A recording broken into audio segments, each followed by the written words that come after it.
Assalamualaikum warahmatullahi wabarakatuh. Alhamdulillah kembali lagi bersama saya. Sekarang saya akan menjelaskan tentang stating capability and willingness. We can do it and we will do it. Nah, ini sudah masuk ke chapter kedua di materi kita ya. Baiklah, kita akan segera tahu tentang apa sih capability and willingness itu. So, before we start our material today, let's we say basmalah together. Bismillahirrahmanirrahim.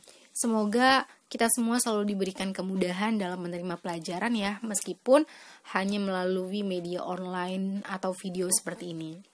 Langsung saja. The expressing capability. Apa ya the expressing capability itu? Nah, di sini sudah dijelaskan bahwa the expressing capability or ability adalah ungkapan yang digunakan untuk mengungkapkan kualitas kemampuan seseorang dalam melakukan sesuatu. Atau bisa kita sebut juga dengan menyatakan bahwa seseorang bisa melakukan sesuatu. Mengungkapkan atau menyatakan kemampuan. Gitu ya. Di sini ada capability, yaitu kemampuan. Incapability adalah ketidakmampuan. Nah, ini dia. Showing ability to do something. Menunjukkan kemampuan untuk melakukan sesuatu. Nah, kalau kita ingin mengatakan bahwa kita bisa melakukan sesuatu, kita bisa menggunakan ini nih. Bisa menggunakan mereka nih.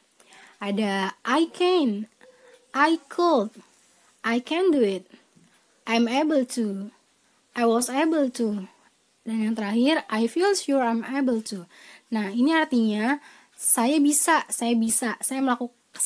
melakukan itu, saya mampu melakukan itu, saya bisa melakukan itu, saya yakin saya bisa melakukan itu. Semua kata di sini memiliki makna yang sama meskipun kalimatnya berbeda-beda ya. Contohnya, I can swimming, saya bisa berenang. I can do it. I'm able to fix this computer, misalnya. Saya bisa membenarkan komputer ini. Saya bisa memperbaiki komputer ini, gitu. Next, asking someone's ability in doing something. Meminta kemampuan seseorang untuk melakukan sesuatu. Nah, kalau yang tadi kita yang bilang ke orang kalau kita bisa melakukan sesuatu, sekarang kita yang menanyakan ini ke orang lain. Can you swim? Are you able to fix bla bla bla? Are you able to bla bla bla? Nah, contohnya, can you speak English? Apakah kamu bisa bicara bahasa Inggris, ya kan? Atau enggak yang ini, are you able to fix this computer, misalnya? Apakah kamu bisa memperbaiki komputer ini? Artinya kan kita menanyakan seseorang, dia bisa nggak sih bantuin gue, misalnya? Dia bisa nggak sih ngomong bahasa Inggris? Gitulah ibaratnya. Nah, kalau pakai bahasa Inggrisnya itu can you, are you able to fix, gitu ya. Next, inability, ketidakmampuan. Kalau tadi kita udah bahas kita mau bilang ke orang lain kalau kita bisa melakukan sesuatu, terus kita udah tahu juga gimana cara kalau misalnya kita meminta seseorang untuk bisa melakukan sesuatu. Nah, sekarang inability, ketidakmampuan. Jadi kalau kita ingin bilang ke orang lain kalau kita nggak bisa melakukan sesuatu, kita bisa pakai kata-kata ini nih. Kita bisa pakai kalimat ini. I don't know how to bla bla bla. I don't know how to fix this computer, misalnya. Aku tidak tahu bagaimana untuk memperbaiki komputer ini, ya kan? Berarti tandanya dia nggak bisa. Dia nggak bisa memperbaiki komputer itu. Atau enggak, I'm not good at English. Aku tidak baik dalam bahasa Inggris. Maksudnya tuh kayak, gue gak jago bahasa Inggris gitu. Terus bisa juga pakai I don't have ability, I'm not competent in, I won't be able to. Atau yang singkatnya I cannot. Saya gak bisa, ya. Next, the use of can, be able to, and could. Penggunaan kata can, be able to, dan could. By the way, kalian harus tahu bahwa can, be able to, dan could ini memiliki arti yang sama, yaitu bisa atau mampu. Cuma ada bedanya. Bedanya apa ya? Yaitu beda penggunaannya. Kalau can digunakan untuk mengungkapkan kemampuan melakukan sesuatu seperti mendengar, merasakan, memegang, melihat, dan lain-lain. Nah, biasanya ini itu yang berhubungan dengan fisik kita, fisik manusia. Kayak berlari, menendang gitu ya. Pokoknya yang berhubungan dengan fisik deh. Selain itu, can bisa juga digunakan untuk mengungkapkan kemampuan bakat seseorang. Seperti I can swimming, saya bisa berenang. I can singing, saya bisa bernyanyi gitu ya. Selain itu, dapat juga digunakan untuk memberikan kesempatan atau kemampuan untuk memberikan izin. Contohnya, you can use my phone. Kamu bisa menggunakan handphone saya. Gitu berarti kan kita memberikan izin kepada orang lain untuk memakai HP kita gitu ya. Terus biasanya can digunakan dalam bentuk present tense atau masa sekarang. Nah, ini yang harus digarisbawahi. Biasanya can digunakan dalam bentuk present tense. Contohnya udah tahu ya semua yang kayak tadi ya. I can speak English. Ini contohnya. Kemudian be able to. Be able to digunakan untuk menyatakan kemampuan seseorang yang lebih spesifik. Be able to bisa digunakan ke semua bentuk tense. Berarti bisa digunakan untuk present tense, future tense, dan past tense. Be di sini jangan sampai keliru ya. Be di sini itu adalah to be maksudnya, yaitu am, are, is. M untuk subjek I, R untuk subjek you, they, we, dan is untuk subjek she, he, it. Contohnya, I'm able to dance. Saya bisa menari. Kenapa dia di sininya am? Ya karena subjeknya I. Jadi I'm able to dance, bukan I be able to dance. Ya, diperhatikan to be-nya.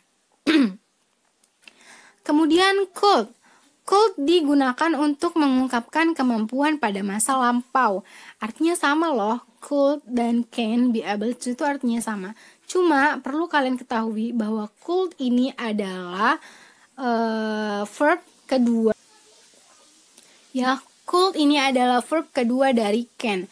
Contohnya, I could dancing when I was child. Saya bisa menari ketika saya masih kecil. Nah, berarti bener kan mengungkapkan kemampuan pada masa lampau gitu. Jadi kalau yang could buat past tense, kalau yang can buat present tense, kalau be able to dia bisa buat tense apa aja. Present tense, past tense, dan future tense. Oke, udah bisa bedain ya antara penggunaan can, be able to, dan could. Harus diingat. Expressing willingness or unwillingness adalah sebuah kemampuan pilihan secara sadar untuk membuat keputusan dan niat.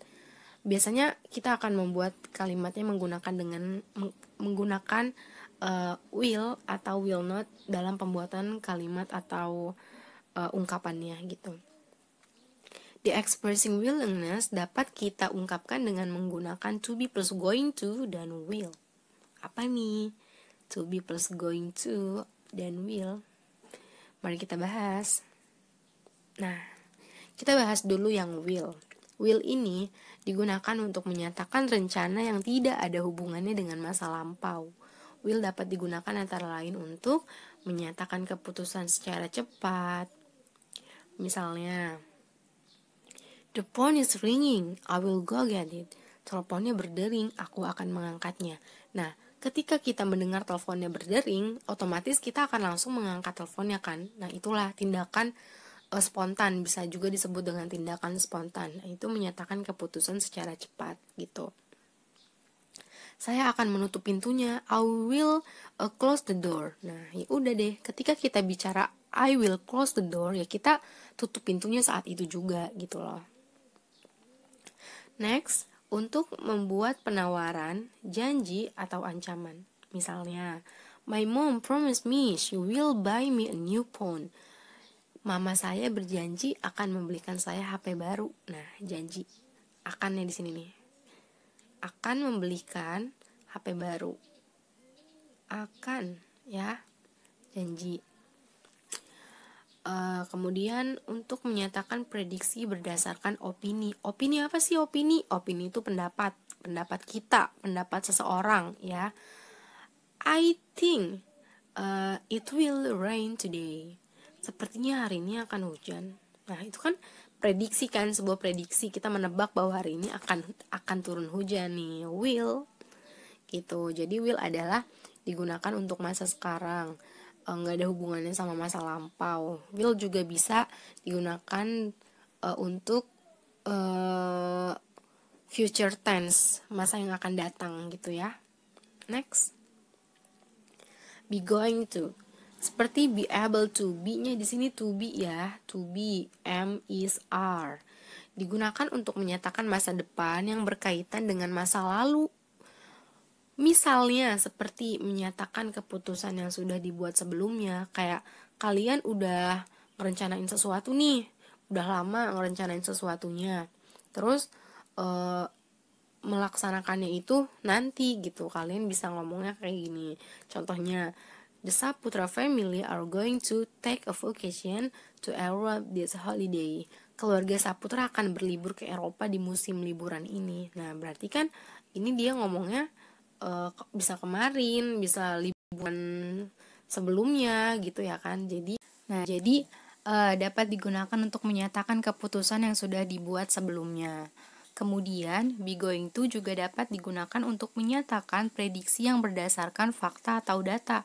Nah, kalau tadi will itu menyatakan prediksi yang berdasarkan opini atau pendapat, si be going to ini menyatakan prediksi yang berdasarkan fakta atau data. Contohnya, according to weather forecast, there is going to be a big storm this weekend. Menurut lamaran cuaca, akan ada badai besar akhir pekan ini. Jadi sebelum kita menyatakan ungkapan ini, kita harus punya data atau fakta terlebih dahulu. Makanya di sini pakainya be going to, bukan will lagi. Nah, baiklah, sudah bisa membedakan ya antara penggunaan can, be able to, dan could dalam expressing capability or ability. Sedangkan will dan be going to pada ungkapan willingness or unwillingness. Semoga apa yang sudah saya sampaikan hari ini bermanfaat, dan salam sehat, salam semangat. Kurang lebihnya mohon maaf. Wassalamualaikum warahmatullahi wabarakatuh.